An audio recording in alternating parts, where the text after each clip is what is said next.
Better not say handle it, Jude, anymore. I'll remember that next time. So I want to start with two kind of concepts, and they're timeless concepts, timeless truths from way back, thousands and thousands of years ago. And it really is about the truth of who you are. Only the truth of who you are, if realized, will set you free. So I really want to talk about what that means today. Only the truth, if realized, will set you free. What does that mean? What is truth? And then the second one is truth. Truth is you. That's a timeless concept. Actually, Eckhart Tolle talks about it, but it's been in the, ethers since the Vedanta, 4,000 years ago. That truth is really you. And if you're searching for truth outside, you'll never find it, you'll never be happy. Because truth is only in here. That's truth.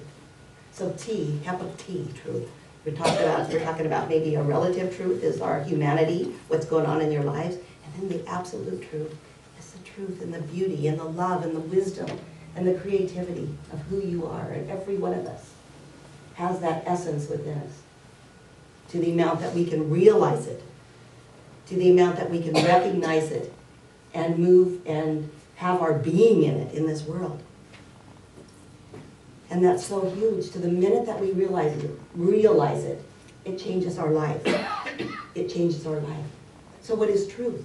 The real truth is that you are not who you think you are. You aren't the body sitting here.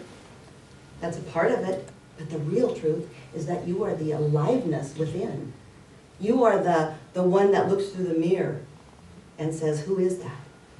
It's the other side of the eyes. That's who you are. It's the aliveness within you. I got to thinking, I've been thinking about this since I was a teenager. Who am I? Who really am I? And who talks? Who is it? And I remember just in the last, a couple of weeks ago, I was getting my hair cut with Nina, who's here. It's Judy's granddaughter. And she just got back from snowboarding. And we were talking about snowboarding.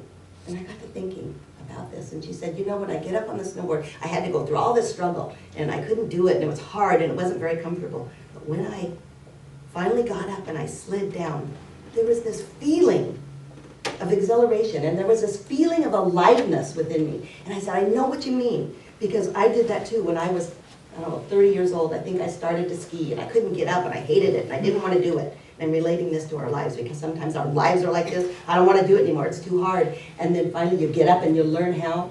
And I can remember at midnight going down this cliff. Oh, it was so beautiful. And there was this feeling of aliveness like I've never had before. And it's an inner body awareness that Eckhart Tolle talks about, that all the traditions talk about, that's who we are. We're the aliveness of our body. See, we're not this dense, heavy, physical body only. We have the aliveness of spirit, of love, of joy, of happiness, of enthusiasm inside of us. That's who we really are. That's the truth. And when we bring that truth to life, to what we're doing, we don't believe the stories any longer that we were conditioned, that the patterns that we've had lifetime after lifetime of creating. I mean, we have 14 billion years of conditioning. So yeah, it's going to take a while to turn that yacht around. And it starts with practice every time. And what the traditions say is if it's realized, right? The truth is there. What I just said is there in every one of us. To the amount that it's realized, can we get it? And the minute that we get that aliveness of the body, when we realize that we're more and we're more and we're more, the more that our lives shine, the happier we are, the more joyful we are, the more we're filled with the love of something bigger than we could ever imagine. Something bigger. But we're caught up. We're caught up in this monkey mind. We're caught up in our patterns.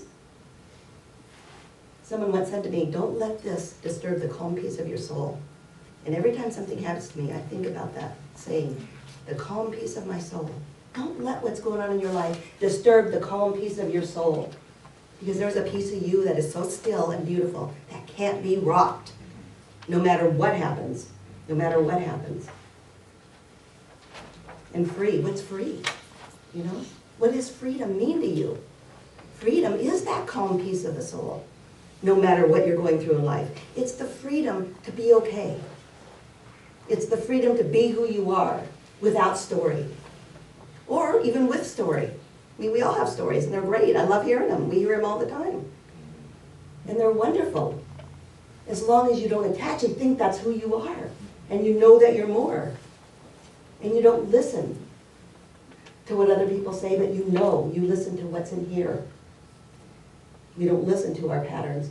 You know, I read this by Swami Vivekananda. And I love this because this is what I think Buddha and I think that Jesus and I think the sages have all realized, this clearness through them. They're clear. Their thoughts and their minds and their deeds are all clear. They don't have something in their thoughts and their mind and it comes out different in their deeds. They're clear. And what he says is, when this power of truth, and that's what we're talking about, the power of truth will be established with you, then even in your dream, you will never tell an untruth. You will be true in thought, in word, and in deed. Whatever you say will be truth.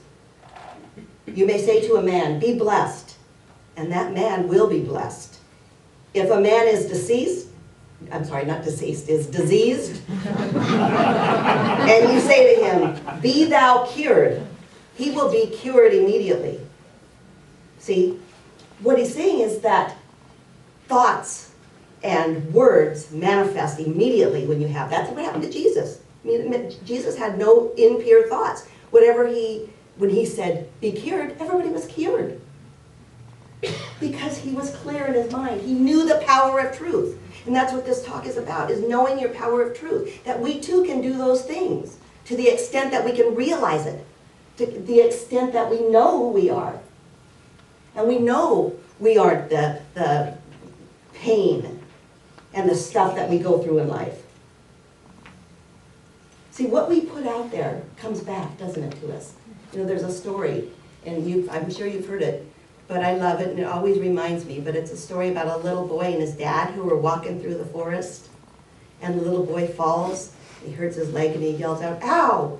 And he hears something in the background going, ow! And he goes, who is that?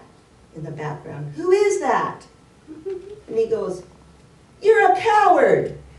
And the voice says, you're a coward! And he looks to his dad and he goes, what's going on? And his dad said, watch, beware.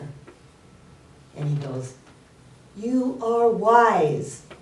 The voice goes, you are wise. And he said, you are beautiful. And the voice says, you are beautiful. And he said, pay attention, son. He said, pay attention. People call this an echo, but it's really life. Life always gives you back what you put out. It's a mirror. If you want love, put out love. If you want peace, put out peace. If you want happiness, put out happiness. Life always gives you what you put out. Life always gives you what you put out. That's what the power of truth is about. That's what the power of truth is about. It changes our lives.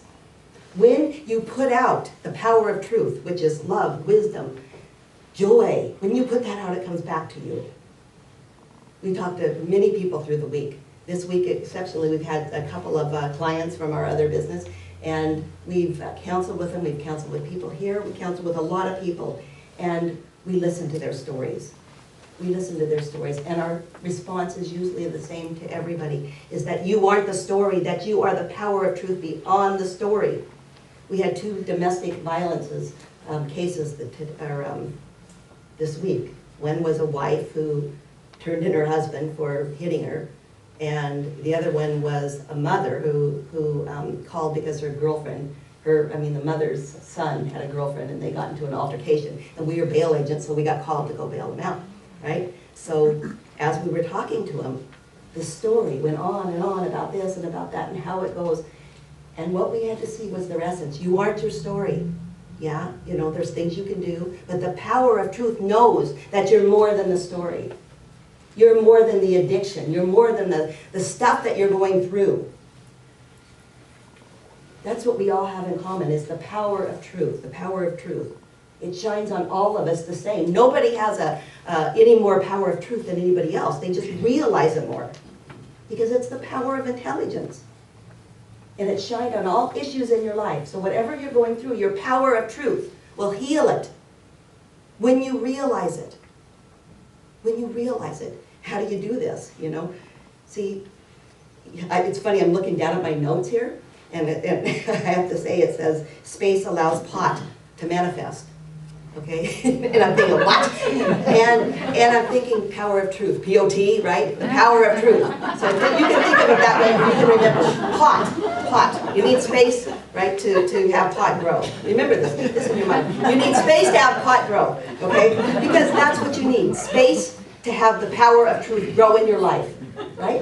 So when you can't remember that, just picture that little thing there, okay? That's what I'm talking about. You've got to create a space in your life. It takes this stillness, this quiet peace within you before the power of truth can grow. So if you're looking for the power of truth, it's not going to come just from me talking up here, from Judy talking. It's going to come when you're silent, when you're still and you can feel something inside of you, when you can feel that picture. Is that the cutest picture you ever saw? That is, Diane sent a bunch of those. And when I feel the power of truth when I see those pictures. And that's what I'm talking about. You can look there, and if everybody's really quiet and close their eyes and just felt that picture, the power of truth would come in. See?